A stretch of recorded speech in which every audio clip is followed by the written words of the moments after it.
नमस्कार साथियों, आप सभी का नर्सिंग साइंस चैनल पे एक बार फिर से स्वागत है। इस बार एक नई वैकेंसी आपके साथ में एम्स रायबरेली से हम लेकर आए हैं, जिसमें आपकी जो ट्यूटर नर्सिंग ऑफिसर ना होकर के ये एक एजुकेशन रिलेटेड पोस्ट है, जो ट्यूटर या फिर इसे आप क्लिनिकल इंस्ट्रक्टर भी कहते हैं। ये एक प्रकार का टीचिंग से रिलेटेड पोस्ट होने वाली है। इसका संबंध आपका हॉस्पिटल से ना होकर जो स्टूडेंट हॉस्पिटल में नर्सिंग ऑफिसर बनने चाहते हैं, उनको जो टीचिंग करवाने का जो अनुभव रखते हैं या उस टाइप की जो पोस्ट चाहते हैं, जो क्लिनिकल इंस्ट्रक्टर या फिर ट्यूटर नाम से जानी जाती है। इसकी वैकेंसी आ रखी है। नंबर ऑफ पोस्ट कितनी है, इसके फॉर्म कब से भरे जाएंगे, क्या क्वालिफिकेशन चाहिए, सिलेक्शन कैसे होगा, सिलेबस क्या होगा, परीक्षा कब होगी, तमाम जानकारी आपको इस वीडियो के माध्यम से आपको देने की कोशिश करूँगा। सबसे पहले तो आपको बता ही देते हैं कि ये वैकेंसी आपकी एम्स रायबरेली की पोस्ट है। तो नेम ऑफ रिक्रूटमेंट डिपार्टमेंट आपका एम्स रायबरेली। ऑफिशियल वेबसाइट इसकी www.ems.rbl.edu.in। इसका फॉर्म ऑनलाइन मोड से भरा जाएगा और आपका ये एडवर्टाइजमेंट डेट आपका 3 अप्रैल को हुआ है जारी, और आज 4 अप्रैल को फॉर्म भरने स्टार्ट हो चुके हैं। लिंक आपको कमेंट बॉक्स में दे दूंगा, वहाँ से आप डायरेक्ट अपना फॉर्म फिलअप कर सकते हैं। इसकी अंतिम तिथि आपके सामने 3 मई 2023 दे रखी है। और ध्यान रखना दोस्तों, ये 5 बजे तक ही फॉर्म भरे जाएंगे, 3 मई 2023 तक। ठीक है। अब बात आती है कि इसकी एप्लीकेशन फ़ीस कितनी है। अगर कोई कैंडिडेट जनरल ओबीसी या फिर ईडब्ल्यूएस से बिलोंग करते हैं तो 1500 रुपये पर कैंडिडेट फीस है। SC ST वालों की 800 रुपये हैं। अगर कोई पर्सन विथ ब्लाइंड या फिर डिसेबिलिटी वाले हैं तो उनकी किसी भी प्रकार की फ़ीस नहीं लगने वाली है, और आपकी जो फ़ीस है ऑनलाइन इसी वेबसाइट के माध्यम से भरी जाएगी। और ध्यान रखना कि एक बार आपने ये फ़ीस है वो फॉर्म भर दिया है तो फीस है वो नॉन रिफंडेबल होगी, वापस रिफंड नहीं हो पाएगी। लेकिन आप चाहो तो आपका फॉर्म है वो रिजेक्ट हो जाएगा। ठीक है। आपकी एजुकेशन क्वालिफिकेशन क्या चाहिए, उसमें प्रोफेसर कम प्रिंसिपल पोस्ट के लिए आपकी मास्टर डिग्री होनी चाहिए, यानी कि आपकी MSc नर्सिंग होनी चाहिए। ठीक है। और आपका रजिस्ट्रेशन होना चाहिए नर्स एंड मिडवाइफ्स के अंदर, चाहे स्टेट का हो, चाहे सेंट्रल का हो, चाहे केंद्र का INC से रजिस्टर्ड हो, आपका होना चाहिए। 2 आपके पास में है ही है।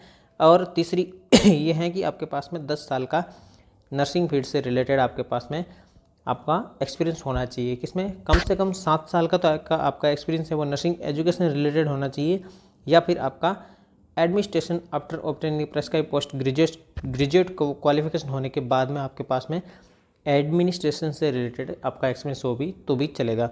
अगर आपके पास में PhD है, किसी में आपने PhD कर रखी है नर्सिंग के अंदर, तो आपकी डिज़ायरेबल है, ये आपको प्राथमिकता यहाँ मिल जाएगी। ठीक है। बाकी कम से कम आपकी MSc नर्सिंग और 10 साल का एक्सपीरियंस तो होना ज़रूरी चाहिए। इसके अलावा एसोसिएट प्रोफेसर यानी कि जो रीडर वगैरह होते हैं वो नर्सिंग के अंदर, उसमें MSc नर्सिंग प्लस उसके साथ में आपका 5 साल का नर्सिंग का एक्सपीरियंस होना चाहिए। किसमें टीचिंग का एक्सपीरियंस होना चाहिए। अगर PhD है तो आपका बहुत बढ़िया है, सबसे पहले आपको प्राथमिकता दी जाएगी।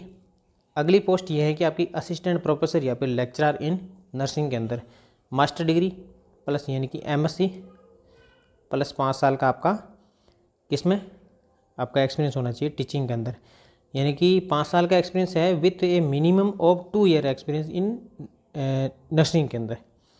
तो मतलब 5 से यानी कि 5 साल का एक्सपीरियंस तो दिया हुआ है, मिनिमम आपका 2 साल का एक्सपीरियंस तो होना चाहिए ही चाहिए।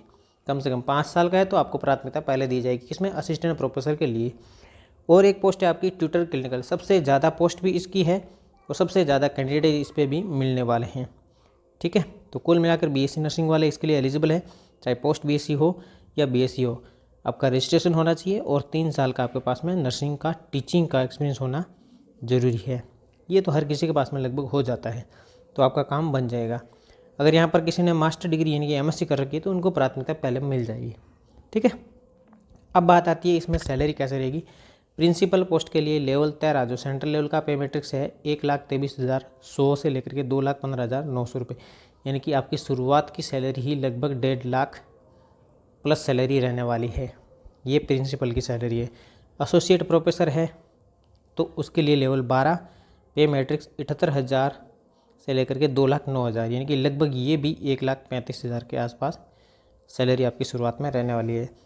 Lecturer in nursing assistant professor तो आपका लेवल 11वां रहने वाला है, उसमें 67,700 से लेकर के 2,08,700 तक की सैलरी, लगभग आपकी 1,00,000 25,000 के आसपास पहले महीने से ही सैलरी रहने वाली है इसमें लेक्चरर के अंदर। लेकिन सबसे ज़्यादा पोस्ट है आपकी ट्यूटर क्लिनिकल इंस्ट्रक्टर और सबसे ज़्यादा कैंडिडेट भी इसी में मिलने वाले हैं। तो इसमें लेवल 10th रहने वाला पे मैट्रिक्स इसका 56,100 से लेकर के 1,77,500 रुपये लगभग। इसमें भी 1 लाख से प्लस की सैलरी शुरुआत के महीने से ही आपको मिलना शुरू हो जाएगी। ठीक है, अब बात आती है इसमें एज लिमिट क्या रहेगी। तो अधिकतम एज आपकी 55 है प्रिंसिपल के लिए, एसोसिएट प्रोफेसर यानी कि रीडर के लिए अधिकतम 50 साल, असिस्टेंट प्रोफेसर लेक्चरर के लिए आपकी 50 साल अधिकतम, लेकिन ट्यूटर या फिर कोई क्लिनिकल ट्यूटर है तो अधिकतम 35 साल की एज। ठीक है, ये एज है, लेकिन एज में रिलेक्शन भी अलग अलग कैटेगरी वाइज मिलने वाले हैं। SC ST वालों को 5 साल का, OBC को 3 साल का, और जो पर्सन विद डिसेबिलिटी या फिर ब्लाइंड वाले हैं तो उनको 10 साल का एक्सपीरियंस है। अगर कोई गवर्नमेंट है वो आपकी डेपुटेशन है, गवर्नमेंट सर्वेंट है, एज पर जो रूल्स होते हैं, इंस्ट्रक्शन होते हैं, उसके आधार पर 5 साल का रिलैक्सेशन है।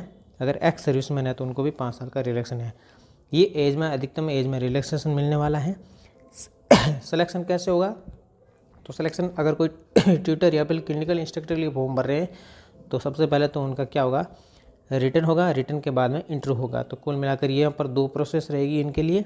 लेकिन प्रिंसिपल, एसोसिएट प्रोफेसर या फिर असिस्टेंट प्रोफेसर है तो उनके लिए क्वालिफिकेशन होगा, उसके आधार पर उनकी क्या होगी, छंटनी होगी, फिर उनका फाइनली क्या होगा, इंटरव्यू के आधार पर सिलेक्शन होने वाला है। यहाँ पर रिटन का इन्होंने कहीं भी प्रकार का कोई भी मेंशन नहीं किया है, तो अधिकतम क्वालिफिकेशन के आधार पर इनका सिलेक्शन रहने वाला है, फिर उनका इंटरव्यू होने वाला है। ठीक है, उनके बायोडाटा के आधार पर उसकी स्क्रीनिंग होगी, एक कमेटी बनेगी, उसके अनुसार शॉर्ट लिस्ट करेंगे कैंडिडेट को, फिर इंटरव्यू के लिए कॉल किया जाएगा और जो एलिजिबल कैंडिडेट होगा उनका इंटरव्यू लिया जाएगा। उसके बाद में उनका finally selection according to interview के मार्क्स के आधार पर होने वाला है। वो कमेटी कौन सी है, तो एम्स रायबरेली की रहने वाली है इंटरव्यू के टाइम में, उसके अनुसार फाइनली सिलेक्शन आपका रहने वाला है। ठीक है, नंबर ऑफ पोस्ट आपके सामने ये दे ही रखी है। एक पोस्ट है आपकी प्रिंसिपल की जो कि जनरल कैटेगरी की है, 2 पोस्ट आपकी एसोसिएट प्रोफेसर यानी कि रीडर की, जो एक तो MSN की और एक CHN की, जो भी दोनों पोस्ट आपकी जनरल कैटेगरी की है। ऐसा नहीं है कि SC ST OBC वाले नहीं भर सकते हैं, लेकिन उनको जनरल कैटेगरी से फाइट करना पड़ेगा तब वो उस पोस्ट के लिए एलिजिबल होंगे। ऐसा नहीं है कि मैं SC हूँ मेरा रिजर्वेशन, इसमें रिजर्वेशन नहीं होता है, ये रिजर्वेशन नहीं हो पाएगा क्योंकि पोस्ट ही जनरल की है। असिस्टेंट प्रोफेसर लेक्चरर की 3 पोस्ट है, जो कि एक तो OBG की, एक पीडिया और एक साइकेट्री की। ये सब्जेक्ट वाइज है, तीनों पोस्ट जनरल कैटेगरी की है, सारे कैंडिडेट इसके लिए एलिजिबल है। नंबर ऑफ पोस्ट सबसे ज़्यादा ट्यूटर क्लिनिकल इंस्ट्रक्टर की है, तो उसमें 7 पोस्ट तो जनरल की है, 3 OBC की है, एक SC की और एक EWS की। तो कुल मिलाकर 12 पोस्ट है सबसे ज़्यादा ट्यूटर या फिर क्लिनिकल इंस्ट्रक्टर की। तो इसमें नंबर ऑफ पोस्ट के साथ में नंबर ऑफ कैंडिडेट भी ज़्यादा होंगे, तो इस पोस्ट के लिए अधिकतम सारे कैंडिडेट एलिजिबल है।